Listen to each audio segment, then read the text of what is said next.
And we've taught about doing that back step drop. We've thought about doing this position here. It can be sometimes you got some people who are also really good about keeping their hips out in the way. So that little center of gravity we talked about over here. Here, please, sir. We're in this position here. Usually the first couple I'm talking about is whenever we got people who are pretty close to play, which means we see if we draw a line through this little X mark for a center of gravity, my toes on that line and his toes on the line. Does this make sense? Yes, sir. Now, but if he's got his hips out from me a little bit, and we're both playing it out this way, my heel freeze drop's going to be a little bit less. Even if every time I try to move it in to get to him, he's staying away from me with his hips, making this a little bit tougher. So that means in this case that we're just going to go for a straight, well, it's just going to be a Swedish drop. This particular case, so you'll know it's not hard at all.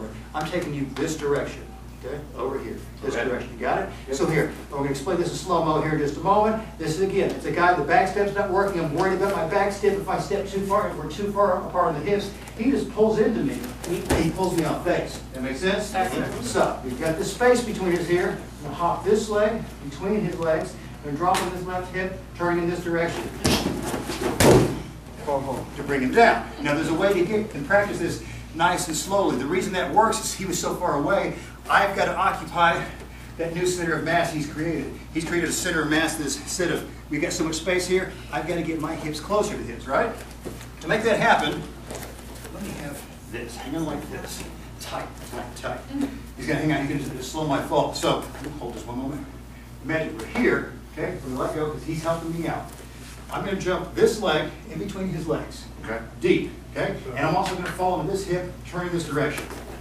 He's helping control my descent with this. We see how close I'm getting to his leg? So hang on tight. Hips over here to this position. That's what I was doing whenever, at the same time, we're doing that lift, we're doing that pull, and that shoulder to the chest. All the upper, the waist mechanics, above the waist mechanics, are the exact same thing we were doing the other two drops. That makes sense?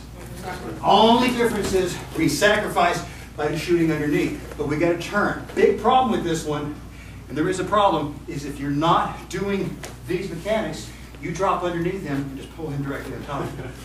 Right? So, we want all these other mechanics in play. So we're going to be here, I'm going to jump in, and I got to turn. By jumping in and turn, life turns out okay for us. Make sense? Yes, sir. Let's work that with the odd and even system. So go swim, swim, drop, swim, swim, swim, drop the other side. Okay? Yes, sir. It'll work.